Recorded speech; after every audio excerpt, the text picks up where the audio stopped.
ယောရှုမင်းကြီးရဲ့အကြောင်းကိုကျွန်တော်လေ့လာကြည့်တဲ့အခါမှာဘာတွေ့ရလဲဆိုတော့သူ့ရဲ့အသက်တာထဲမှာလဲသူရင်ဆိုင်ရတဲ့ရန်သူဟာသူ့ထက်ကြီးတဲ့ရန်သူဖြစ်တယ်ပြီးတော့မှဇလန်ထဲမှာဘယ်လိုလဲဆိုတော့အရန်ကိုအင်အားမမျှတတဲ့အရာကိုတွေ့ရဘာကြောင့်ဒီလိုပြောလဲဆိုတော့အဲ့ဒီအမျိုး၃မျိုးလာတိုက်တာမဟုတ်တစ်မျိုးတည်းနဲ့ရှင်တိုက်တော့ဣသရေလလူမျိုးအားနည်းတဲ့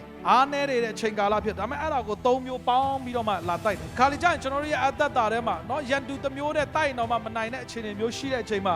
စုပြုံပြီးတော့မှကိုယ်အိမ်ထဲရောက်လာတဲ့အခြေအနေမျိုးကြုံဘူးလားတခုပဲပြဿနာတော့ဖြေရှင်းလို့ပြီးနောက်နှစ်ခုသုံးခုအမလေးပြိုင်တူမတည်ရင်တို့ချိန်ထားသလိုပဲရောက်ပြီးတော့တပြုံနဲ့ကိုယ်အိမ်ထဲကိုရောက်လာတဲ့အချိန်အခုယောရှုမင်းကြီးကလည်းသူ့တိုင်းမျိုးသူပြန်ပြီးတော့နလန်ထူအောင်ပြင်ဆင်နေတဲ့အချိန်မှာ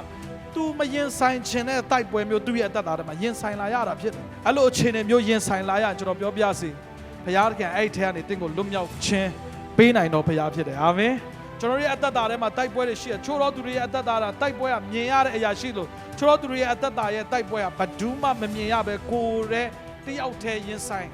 တိုက်လန်နေရတဲ့သူတွေရှိနိုင်ချိုးတော်သူရဲ့တက်တာအပြင်မှာတော့ပြုံးနေပါအတွင်းထဲမှာတိုက်ပွဲရှိနေချိုးတော်သူတွေအတွက်မိသားစုတိုက်ပွဲရှိနိုင်ချိုးတော်သူတွေအတွက်ငွေကြေးပိုင်းဆိုင်ရာတိုက်ပွဲတွေရှိနိုင်ချိုးတော်သူတွေအတွက်ကြတော့ဂျမ်းမာခြင်းနဲ့ဆိုင်တဲ့တိုက်ပွဲချိုးတော်သူတွေအတွက်ကဝိညာဉ်ရေးရတိုက်ပွဲချိုးတော်သူတွေရဲ့တက်တာထဲမှာကြောင့်အနာဂတ်နဲ့ပတ်သက်ပြီးတော့မှစိုးရိမ်ခြင်းနဲ့ဆိုင်တဲ့တိုက်ပွဲ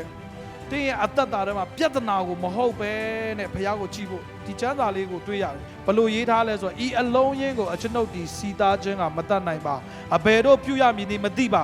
ကိုတော်ကိုသာမျောကြည့်လျက်နေကြပါသည်ဟုဆုတောင်း၏ဒီကျမ်းစာထဲမှာလေယောရှုမင်းကြီးကသူ့ရဲ့အသက်တာထဲမှာဘာလို့ပဲကြည့်ဆိုတော့သူ့ရဲ့အကြည့်သူ့ရဲ့မြင်တဲ့အရာပြဿနာကိုမဟုတ်တော့ဘုရားစီကိုလှည့်သွားတင်တစုံတစ်ခုတော့ပြဿနာကိုရင်ဆိုင်နေရတယ်ပြဿနာကိုအရင်မကြည့်နဲ့ဖျားနီးရအမှားပဲယောရှုမင်းကြီးကလာတဲ့ရန်သူ၃နိုင်ငံကနေလာတဲ့ရန်သူ तू မကြည့်ဘူး तू ဘာပဲကြည့်